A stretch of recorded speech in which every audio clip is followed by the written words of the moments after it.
I'm Jerry Craig. On behalf of Veterans for America First and Veterans for Trump, I'm happy to announce our latest endorsement. This is Shayne Snavely, who is running for Virginia State Senate District 10. So, Shayne, I want you to tell the voters a little bit about yourself and what motivated you to get into the race. Yes, sir. I appreciate your all's endorsement. Of course, I'm Shayne Snavely. I'm running for Senate District 10. The reason I decided to get in the race, I've worked for the Virginia Senate for almost 4 years. I've been a senior legislative aide. I've been a senior advisor to a senator, and I know how things work in Richmond. And this Senate District 10 is a rural, pretty big district. It's 11 counties. 4 of those are partial counties, partial kind of counties in the district.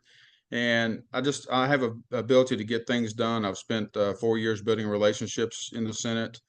Like I said, I know how legislation's done. I know how to get bills passed. I know I've built relationships for 4 years. I spent building relationships with actually the other side across the aisle and with the senators in the Republican Party. I've respected with a lot of those senators. I can go to them and talk to them directly. I know the Governor Youngkin. I know Lieutenant Governor Winsome Sears. I know the Attorney General Jason Miyares. Helped them in their election in the 2021 gubernatorial statewide races. And I've run a governor's race. I have a consulting company running campaigns. I know how to get things done. I know how politics work. And throughout my time in the Senate in Virginia, I see so many times senators that they have good will going. They put in bills, but they never get things out of the committees, and they never get things into the Senate floor and passed. And I just feel that with my knowledge and my relationships across the aisle, my knowledge of how the Senate works, how the process works, and my dedication to the district, I think I'd be the best candidate. And one of the reasons is, this is the people's seat. I'm a by the people, for the people, and of the people type person. I don't believe that this is my seat. I believe if I'm the senator, I should be doing what the district wants me to do. And in that, I want to hold regular town halls across the district. And how I will craft my legislation will be from holding these town halls with community leaders and the citizens, and actually hearing what they need in their district. One of my biggest parts of my platform is Senate District 10 first, state second. Look, if I'm the state senator for that district, I should be concentrating on that district. I shouldn't have pet projects that are outside of that district. I shouldn't be traveling around the country doing things that's a federal legislator's job. What I should be doing, I should be working on small businesses. I should be working on the farmers in my district are having a lot of problems. They've had Tyson Foods closed a poultry plant down there. 75 farms went out of business. They need funding. They need new businesses come in. I'm looking at bringing in small business manufacturing. I want to lower taxes for businesses. I want to lower regulations for businesses, and get the economy really rocking and rolling in that district. That district also has an issue with affordable housing, not low income housing, but affordable housing. We need to get back to doing some affordable housing complexes, some affordable houses, a couple $100,000 or less where people can actually afford them. And of course, we need to bring jobs, like I said, to help them be able to afford those houses. Uh, there's so many things that I want to do, and mainly I just want to be the people's senator. I want to do what they want me to do. I want to get in there, and I have the relationships across the aisle to get things done. That's something I feel that no other candidate that could get in this race. Be some fine people probably get in the race. It's early in the process. They haven't. There's going to be a special election after Senator McGuire is running. He's beat Congressman Bob Good for the congressional race, and it's a heavy conservative district. So the likelihood of John McGuire becoming the next congressman is close to 100%. So when he vacates that seat, there'll be a special election, and that's what I'm running for. Love to have the vote. Love to have support. Of course, I need money to accomplish these things. Campaigns are not cheap. Love to have volunteers. And another thing about my campaign, it's going to be streamlined.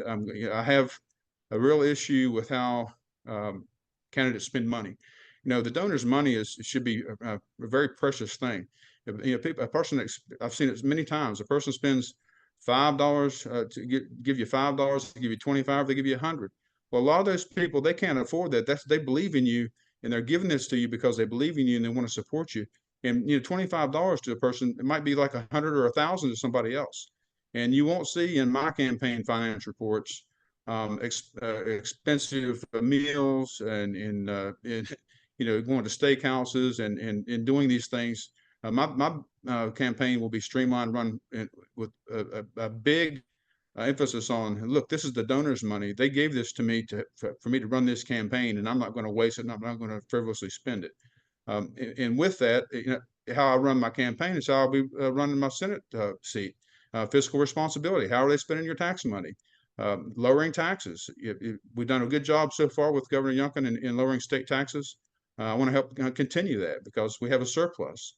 Um, you know, there's so many things that I just think I can accomplish listening to the people. Like I said, the town halls across the district, I'll do that regularly, and I talk to people about that.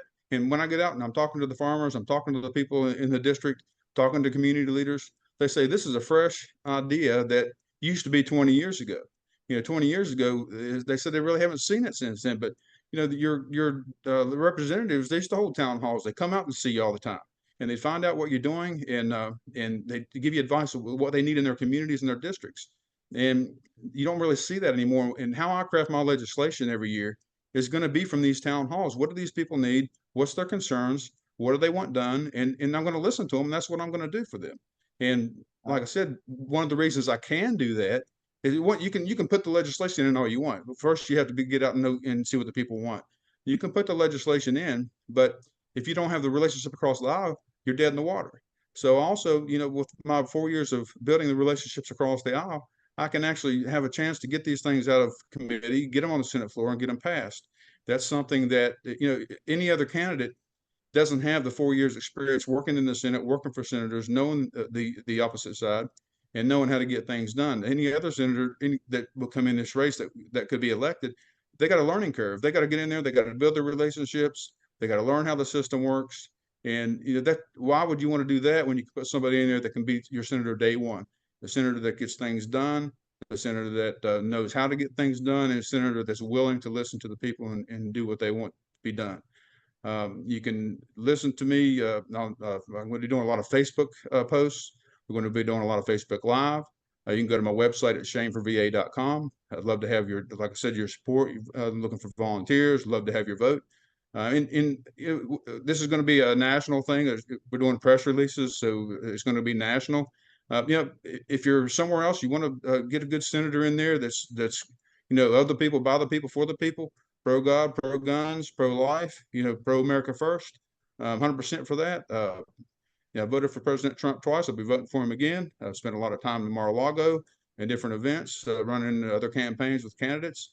I know the president spent time with him. I know the president to be an excellent president, the best we ever had, and we need him in there to be a warrior.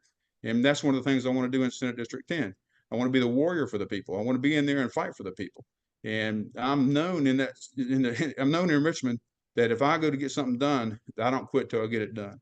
And that's what I'm looking to do for the people in that district. Well, that's very refreshing. It's clear that you're an America First candidate and that you do not need on-the-job training, that you're jumping off the sidelines, not as a rookie to the field, but as a participant for the last 4 years. And it's veterans like you who step up and do the job, knowing what the job is and how to do it with integrity, the right purpose. We deal with a lot of federal races, national races, but we both know that all politics is local. And if you don't focus on the front porch, a lot of it doesn't matter. All politics derive to the conversations between neighbors on the front porch. If it's neighbors digital or neighbors physical, the conversations that we're hearing are all about making changes for America first. And in your district, it's Virginia first. It's District 10 first minded. So your voters would be very well served with Shayne Snavely in the Capitol. So I want to thank you for doing what you're doing. I'm going to promote you as much as I can. If you need us to do anything for you, let us know. and we're more than happy to have you on after the election. Keep us up to date with the special election, the timeline, and if you needed anything else from us, like I said, don't hesitate to ask. Well, Jared, I appreciate it. And I appreciate the endorsement. It means a lot to me. I've worked with you guys for years and around politics, and that's why I reached out to you. I think we need good grassroots legislators back to, like I said, by the people, of the people, for the people, and legislators that respect the seat as not their seat, but the people's seat. And that's my 100% goal. District first, the people's seat, listen to the people, and get the job done for the people.